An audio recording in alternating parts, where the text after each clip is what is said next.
The year was 1095. In Clermont, France, a vast crowd gathered to hear Pope Urban II. He spoke of Jerusalem, a holy city under foreign control, and painted a vivid picture of suffering Christians. Urban called for a holy war, a crusade, to reclaim the city for Christendom. His offer was irresistible remission of all sins for those who took up the cross. In a deeply religious age, this was a spiritual reward beyond measure. But Urban was also a shrewd politician. He promised land, wealth, and adventure to landless nobles and restless warriors. The promise of both salvation and riches ignited Europe. Urban's speech unified violent, ambitious lords under a single cause. He redirected their aggression outward, promising both heaven and earthly rewards. This dual promise mobilized thousands, setting in motion a force that would reshape the world. The crusade was not just a pilgrimage, it was a chance for glory, fortune, and redemption. The Pope's call was a spark in a powder keg, and Europe was ready to explode.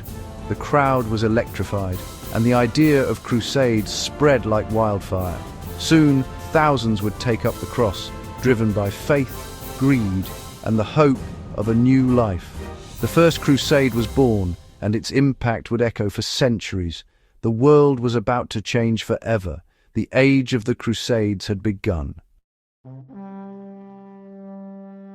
The Crusades were never just about religion. Europe in the 11th century was fractured, plagued by violence and instability. The Pope saw the Crusade as a way to unite Christendom and assert papal authority. It was also a solution to social unrest, sending restless, landless men eastward. Italian city-states like Venice and Genoa saw profit in transporting crusaders and opening new trade routes. For merchants, the crusade was a business venture as much as a holy war. The Byzantine emperor had only wanted mercenaries, not a tidal wave of armed pilgrims. The Pope twisted this request, launching a campaign that served Western interests. The Crusades were a complex mix of faith, politics, and economics. The First Crusade was chaos, a mass movement, not a disciplined army. The People's Crusade, led by preachers like Peter the Hermit, left destruction in its wake, targeting Jewish communities and sowing terror. Most were wiped out, but the main wave of knights pressed on, besieging cities with brutal force. At Antioch, after months of siege, the Crusaders unleashed a massacre. Chroniclers called it righteous vengeance, masking the horror as divine justice. When Jerusalem fell in 1099, the violence peaked. Thousands of Muslims and Jews were slaughtered. Eyewitnesses described blood in the streets, sanctuaries violated. In Europe, this was hailed as a holy victory. In reality, it was a bloodbath. The myth of holy war justified unspeakable brutality. The conquest poisoned relations between Christians, Muslims, and Jews for centuries. The Crusaders' path was marked by faith and by atrocity. The legacy of violence would not be forgotten. After the First Crusade, Christian kingdoms in the East were vulnerable. Pilgrims faced danger on the roads, so Hugues de Payens and his companions formed a new order, the Knights Templar. They were monks and knights, sworn to protect pilgrims and defend the Holy Land. Starting poor, they quickly gained church support and donations, growing into an elite fighting force. The Templars became wealthy, establishing a network of commanderies across Europe. They pioneered early banking, allowing nobles to transfer money safely between continents. Their power and secrecy fueled rumors. Some said they found ancient relics or secret knowledge beneath the Temple Mount. Legends grew: the Ark of the Covenant, the Holy Grail, lost wisdom. The Templars became more than warriors. They were guardians of secrets, shrouded in myth. Their rise changed the balance of power in Christendom. The Templars' legacy would outlast their order. Their story became legend. The Crusader states were a patchwork of alliances and rivalries. Christians ruled as a minority, often relying on deals with local Muslim leaders. Trade flourished. Italian merchants exchanged goods with Muslim partners, enriching both sides. Political alliances crossed religious lines.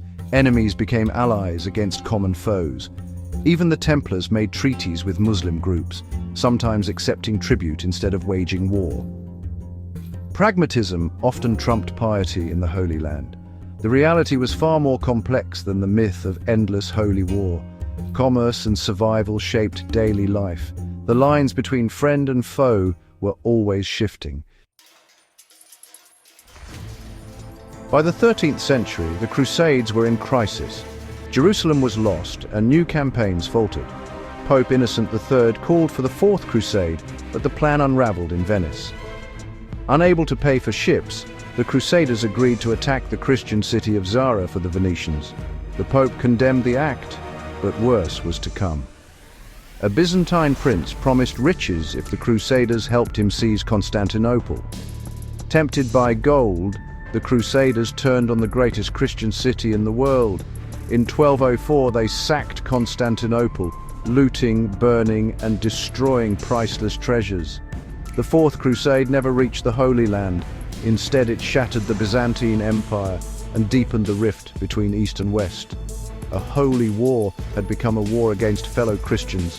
The consequences would haunt Europe for centuries. The crusading ideal was forever tarnished.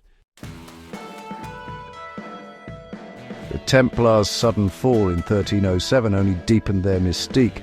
Accused of heresy and arrested by King Philip IV, their supposed secrets became legend. Some believe they found forbidden texts or relics in Jerusalem, evidence that could shake the church.